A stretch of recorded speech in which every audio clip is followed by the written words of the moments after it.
What's going on, guys? It's been a while since I posted anything. I've just been busy working on that thing, getting set up in the new shop. So old S4 that's been on the channel a little bit. I've had it for a while, just got bored of having just a fast street car, all-wheel drive, whatever. And I've been messing with B5s for a while now, so I'm on a little break from them. You know, my interests have changed a little bit with drifting and all that, so it was time to let go. So sold it, but the marketplace got me again. Yeah, a deal came up, decided to go for it. Intentions were sell S4, finish this thing, you know, go through it, fix everything, change the things that I want to change, get it stripped down and painted.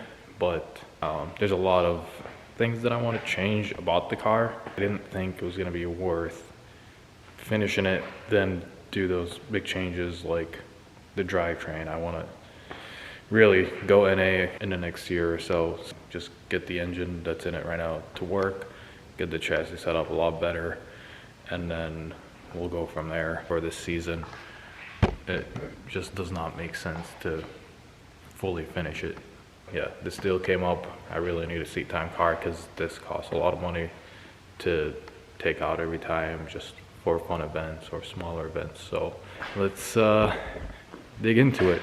This 1996 328i E36 sedan came up for sale. It was in Minneapolis, 5 hours north. I live on the border of Illinois and Wisconsin, so it's a little rough, but get it sorted out. It's got big duck club. It's not fully mounted, it's just on the car. Body a little rough, but it's got good bones. The clear coat's peeling. Rust isn't terrible, just where it's been hit in the back. Black hood, I don't know what happened here. Windshield's cracked, gonna have to change that. Let's see here. It's a seat time car, so it's perfect. Take a look at the interior a little bit. Alright, so it's still, Jesus, gotta fully mount this, but a full interior car. It's got some fake brides that'll probably end up changing at some point. They're like super small, so I'm gonna have to sell them to like some really skinny person. It's got cup holders, which is a plus for a seat time car, you know, street driving or whatever. Handbrake still works, has a hydro, click tuning, short shifter, some random gauges, an RD steering wheel. Basic, everything works, windows work. I don't know if the sunroof still works. I don't really care. Yeah, pretty simple car on the inside. Not a whole lot to it. Heat works for those, you know, cold fall days, off-season days that we do at the local skid pad. So all the gauges work, speedometer and all that. So it's nice to be able to like street drive it to events and things like that.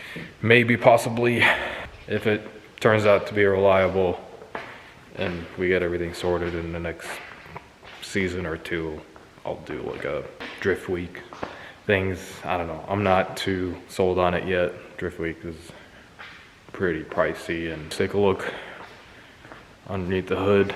Alright, I got his struts swapped in here, stolen from that guy.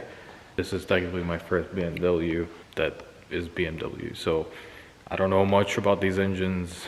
It's tough getting into a new engine platform, but it just made so much sense because I drive that thing competitions and I didn't want to switch chassis. So from that perspective, I had to stay in E36 as far as a seat time car because the chassis feel is going to be the same. It's not on the same level, but you know, just everything still translates over. Here's the engine bay, cold air intake, blah blah blah. That's coilovers, some eBay coilovers or whatever.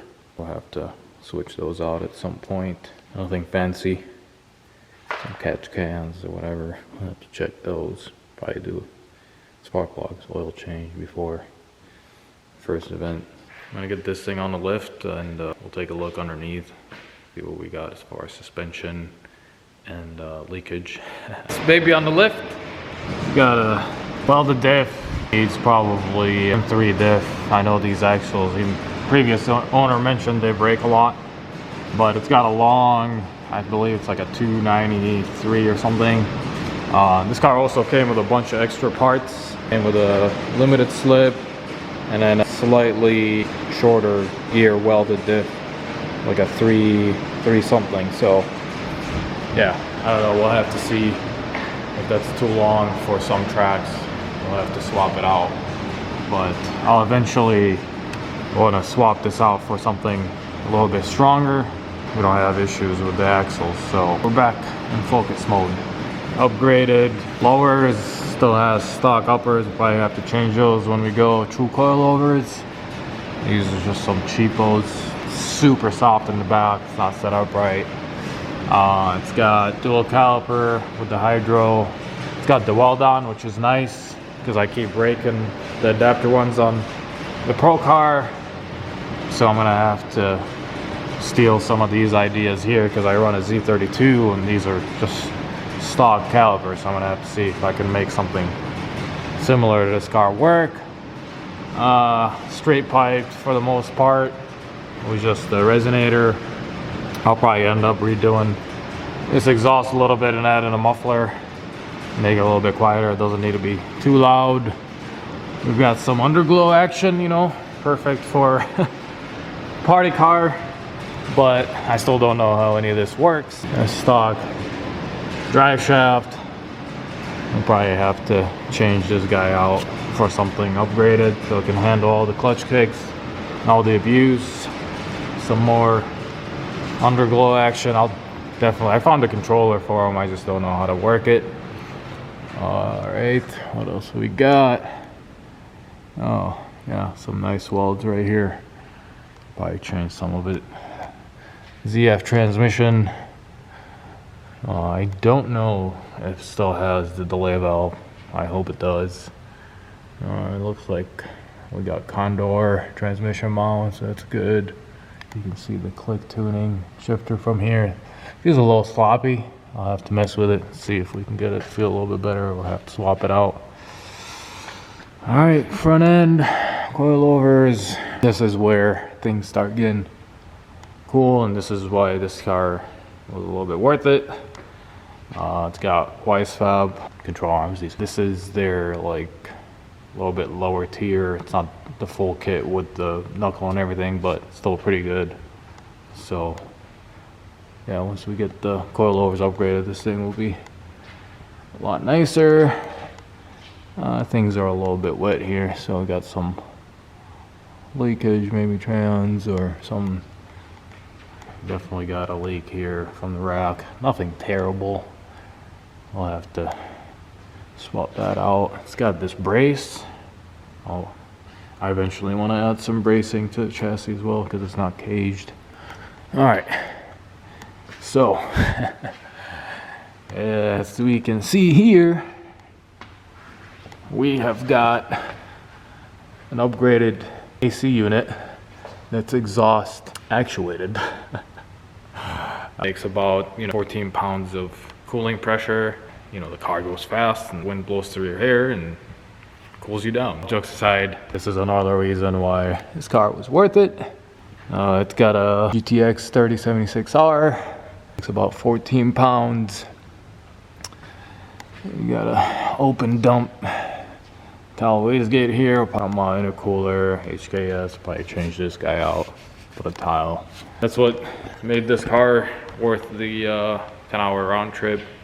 It's got full Weissfab, all the diff, hydro, turbo. It made about 445, 450 on 91 octane. So there's definitely some room there, but plenty for a seat time party car.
gonna drop down the car now that I revealed why this car was worth it, and we'll talk some more in the engine bay. All right, so I'm a liar, I lied.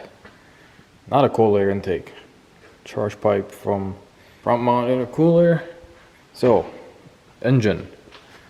It is a built M50 BU25. This used to be an M52 car, is what he said, and then it was swapped to an M50 U25, so I believe it's a 2.5 liter with upgraded dual H-beam rods and Wesco pistons. I think it's just the bottom end, probably has brand new bearings, blah blah. No head work, so it doesn't rev that high.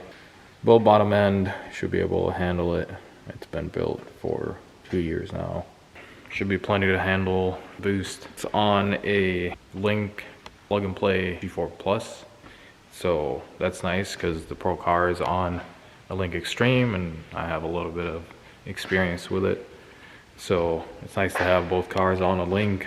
A lot more adjustability, will be more reliable. If I ever need to get in there and look at things, I'll be able to. I've actually already been cleaning up some of the tune things on the car. I didn't want to idle. Always, like when you're driving and it drops down from RPM, it always died. So I've got the idle issue worked out. I just got to work on the drop down. It still wants to die, but that's not a big deal. It burns a little bit of oil, but I don't think it's the motor that's hurt. It's probably either turbo seals or something in the head like valve stem seals. Previous owner said that the piston rings were gapped to about 27 thousandths, so that could also be it. It's cold and they're not closed up.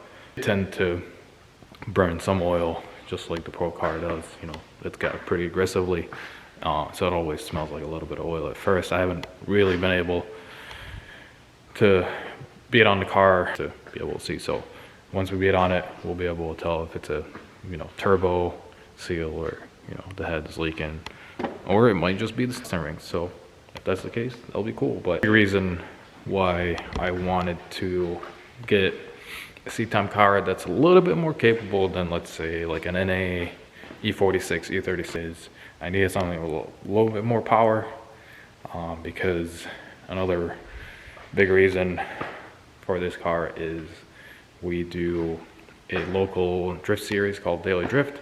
So I wanted to hit two birds with one stone, get a seat time car that's same to the Pro car, and also at the same time get something that's capable of going to lower level competition that's just fun. Once we get a lot of the things addressed with it, I believe this car can be very competitive at something like that.